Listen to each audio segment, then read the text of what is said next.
Hello students, आज हम बात करेंगे एक बहुत ही इंपॉर्टेंट टॉपिक के बारे में। वो है how to make short notes. Summarise कैसे किया जाए इफेक्टिवली ताकि हमें बेस्ट रिजल्ट्स मिले। देखिए, शॉर्ट नोट्स बनाने का एम सभी को पता होता है और इसका मतलब भी सभी को पता होता है कि भाई जो भी टॉपिक आपने पढ़ लिया है अच्छे से, उस टॉपिक को शॉर्ट में समराइज करने को बोलते हैं शॉर्ट नोट्स। अब उनको सही से बनाया कैसे जाए, किन किन पॉइंट्स को अपने दिमाग में रखा जाए ताकि वो नोट्स बहुत ही अच्छे आपके बने। आइए देखते हैं। पहला पॉइंट बहुत ही इंपॉर्टेंट है, ये बिल्कुल ध्यान रखना चाहिए। Do not do it just after first reading.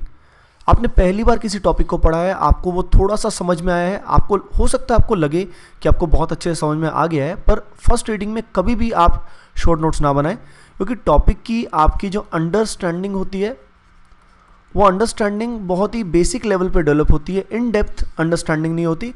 अगर जस्ट फर्स्ट रीडिंग के बाद आपने नोट्स बना लिए तो ऐसे केस में वो समराइज अच्छे नहीं हो पाएंगे।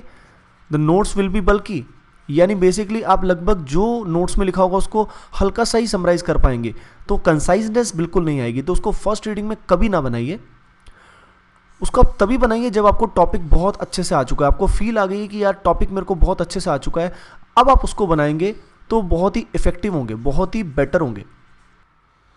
और ये अंडरस्टैंडिंग टॉपिक की डेप्थ इन डेप्थ हमारी नॉर्मली जब हम 2 से 3 बार उस टॉपिक को कर लेते हैं, 2-3 टाइम्स हम उसको कर लेते हैं, हम टेस्ट दे लेते हैं, सब कुछ हम कर चुके होते हैं, तब जाके नोट्स हमें बनाने चाहिए। अगली बात बहुत ही इंपॉर्टेंट है, make them as concise as possible. Concise का मतलब क्या है? शॉर्ट नोट्स एक्चुअल में शॉर्ट होने चाहिए। कई क्या करते हैं, काफ़ी बल्कि, यानी जो भी उनको इंपॉर्टेंट लगता है वो सब कुछ उसमें लिख देते हैं। ऑब्वियसली जो भी आपको इंपॉर्टेंट लगे उसको आपको लिखना है, पर क्या चीज़ एक्चुअल में इंपॉर्टेंट है ये चीज़ समझ में आपको कब आती है? जब टॉपिक आपको इन डेप्थ समझ में आ जाता है। अगर उसको फर्स्ट रीडिंग में आप बनाएंगे तो दैट विल बी बल्कि और कंसाइज वो नहीं होगा। तो जो मेन शॉर्ट नोट्स का यूज़ होता है कि वो कंसाइज हो, हम अच्छे से चीज़ों को समझ पाएँ और बाद में रिवीजन करना क्या हो बहुत ही आसान हो, वो हमारा एम, वो हमारा मकसद सफल नहीं हो पाएगा। तो make them as concise as possible. कोई भी अनवांटेड चीज़ या जो भी चीज़ इंपॉर्टेंट नहीं है उसको लिखने की ज़रूरत नहीं है। और इन नोट्स में आप एग्जाम्पल्स भी ज़रूर लिखिए, सिर्फ फार्मूलाज मत लिखिए, कुछ एग्जाम्पल्स भी लिखिए। कौन से एग्जाम्पल लिखने बहुत ज़रूरी है? कई बार क्या होता है, किन्हीं पर्टिकुलर एग्जाम्पल से या क्वेश्चन से, प्रॉब्लम से हमें कोई कंसेप्ट काफ़ी समझ में आता है। तो मैं क्या करता था आईआईटी और आईएएस की प्रिपरेशन में, कोई भी प्रॉब्लम, कई बार कोई खास प्रॉब्लम जो मुझे बहुत अच्छे से कंसेप्ट को समझा पाती है, उस प्रॉब्लम को भी मैं नोट्स में इंक्लूड करता था। तो आप अपने नोट्स में कुछ अच्छे क्वेश्चंस को भी इंक्लूड कर सकते हैं और उनको दोबारा से सॉल्व करके देख सकते हैं जब आप नोट्स को रिवाइज करें। एक ये बहुत इंपॉर्टेंट पॉइंट है, कई बार क्या होता है नोट्स को हम एग्जैक्टली उसी लैंग्वेज में क्या कर देते हैं, लिख देते हैं शॉर्ट नोट्स में। बुकिश लैंग्वेज को अवॉइड कीजिए, अपने आप इमेजिन कीजिए, सोचिए, और जो खुद की लैंग्वेज है, सेल्फ लैंग्वेज, उस लैंग्वेज का आप यूज़ कीजिए। अगर आप खुद की लैंग्वेज का यूज़ करेंगे तो ऐसे केस में नोट्स आपके बहुत ही इफेक्टिव होंगे, आपको अपनापन उसमें फील होगा, और आप जब उसको दोबारा से समझेंगे, दोबारा से उसको रिवाइज करेंगे तो आपको बहुत आसानी रहेगी। That will be highly effective.